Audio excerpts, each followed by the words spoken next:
Hello guys, this is Timur Jaiswal here, and today we are going to continue with our episode, which is part of reaching 1 billion valuation for your startup series. So we are going to pick up from our last point, that is starting a startup and goal setting.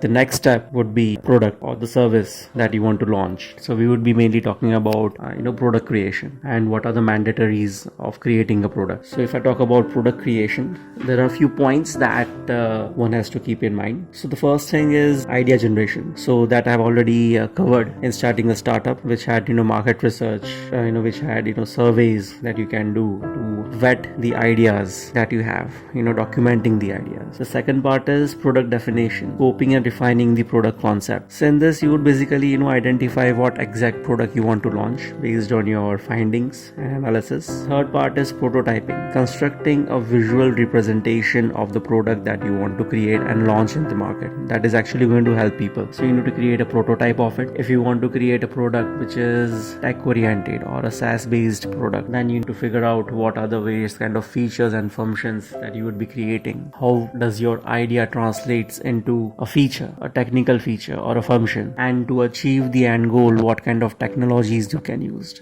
Based on the technology, you have to define what resources you would require. And most important thing is that in the prototyping phase, you would be basically launching beta version, then you would be launching the final product. So that roadmap has to be created. The fourth point is the initial designing part, producing an initial mock-up of the product that you want to do. So mock-up of the product is basically based on various kind of source materials, what the stakeholders in your company or yourself you have in mind, right? What kind of vision you have, what kind of visualization you have, and also the initial feedback that will basically help you derive the right kind of direction on creating a mock-up. Once your initial design is ready, you should basically validate and test it. So once the prototype is ready, you would be basically testing it out. You can do a quality testing, quality assurance as well. You can probably hire someone to do the testing part of it. Testing would be of the front end and the back end of your system if it is a tech oriented product.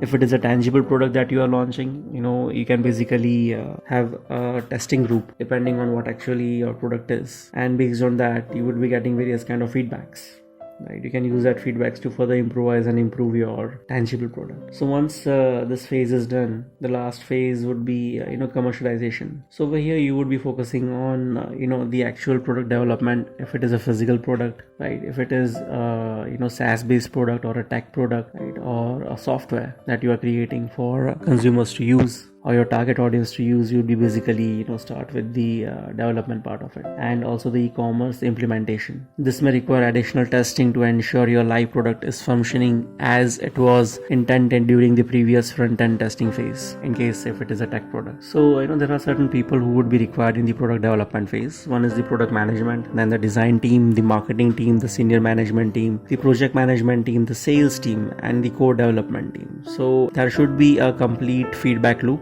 from all the directions before you basically go on following the steps. So everyone's feedback is equally important. So this is basically a brief of what are the product development mandatories, and what I have explained is quite brief. However, there are many other stages or processes that you can follow in product development. If you are into the food industry, obviously there would be various kind of licenses required. Food testing would be required. If you are into the tech industry, you have to take care of certain licenses. And if you are belonging to a tangible product, over there mainly you have to basically rely on various sources to give you the feedback on how the product is, right? So it's all about look and feel and touch. It's a complex metrics that is involved into product development process.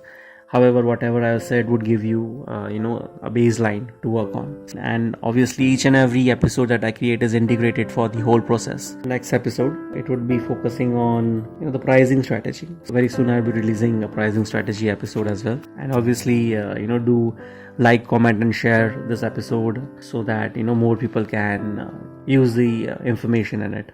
Thank you.